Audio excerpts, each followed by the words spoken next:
the Tsar tank. And I want to do a quick update before I go a little bit farther before I actually start laying some paint down. I went back in with some tulip, got the tulip all the way pretty much filled in the big gaps around the big wheel.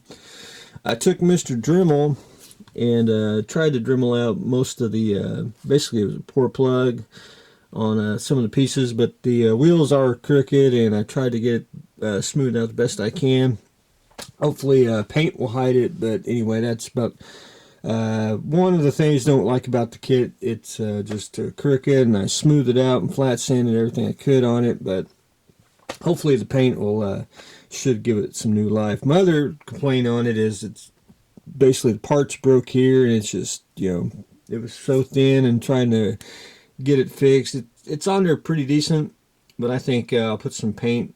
Once I get paint on it and get some washes on it, it should blend everything together. But it's ready to go to start being painted. So hopefully, and I have to paint on the weekends. I can't paint through the week. So every time I start to you know, put a either a paintbrush or a drop into the airbrush, it's just something comes up, and you just, you know, you maybe get to paint a whole 2 seconds. But anyway, that's another story. We'll get to that. But anyway, hopefully I want to get some, I can't decide if I want to do some post shading and then put the base color on, or put the base color on and then do some, doing post shading, do some pre-shading and then do post shading is what I'm kind of leaning toward, but I haven't decided really how I want to do it. But anyway, it's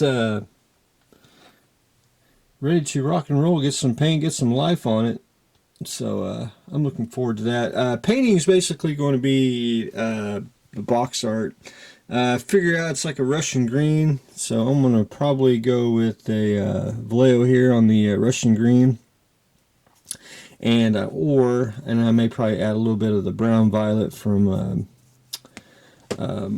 model color there. But anyway, once I get the base coat on, then I'm going to go into the I want to say steel color, which it'll be really light. I want to do more green. I'll probably do some dry brushing. This part right here, I think it's more of a, I want to say wood, you know, maybe copper. Anyway, I want to go look at other modelers, how they built theirs, and see what color it is, and I'll probably do a combination of both. And you know, because technically it's not gonna be, I won't be able to get it, you know, perfectly painted on there, so we'll have to do a little cheating here. But anyway, we'll make it look good. So that's where I stand on that. So hopefully I'm gonna get the base coat on it, and we'll be ready to start painting the NASCAR. And I wanted to get a little, show this before I went a little farther. Basically, I've been doing body work. I got the trim down here all sanded off. I had to re-putty the side lights on either side. Got that all sanded. Got the bumper sanded, as you can see right there. I just got to do a little bit more on this side. Most of the GTX stuff, there was stuff on the top here that need to be sanded off. On the petty car, there's a fin I'm going to have to add with a piece of styrene. And it's just doing you know, sand, wet sand, sand some more, and you know, shoot a little primer to see where you got. And I've almost got the bottom here done, and it's just you know, sand a little bit, stop, sand a little bit, and all that. But then in between that, this is basically ready to paint. And if you can see right there, I did get the peace sign in the petty interior. And all I did was basically take a heavyweight piece of paper, and I just freehanded and cut it out with a sharp knife, and then I super glued it and put basically a bead of super glue on the peace sign itself, just to make it a little more stiffer, and then be ready to paint it, and should be ready to go. It turned out pretty well. And that's pretty much it on the interior. So I'm going to get that painted this weekend. And basically the interior is painted petty blue. And once I get the base coat on, then I go in and start painting the seat and all the little thingies on there. And then we can start hopefully get a little more paint on and then we can start doing some sub-assemblies.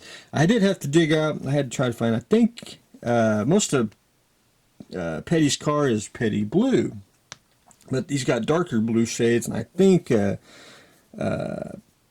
dark Persia blue, I think, is really close to it, and then it goes on the hubs there and some of the engine. So just been trying to track down the paint and seeing which paint looked the best, because most of the time when I need a color, I never have the correct color and I always have to go get the color, but I actually pretty much had everything, so we are good to go on that.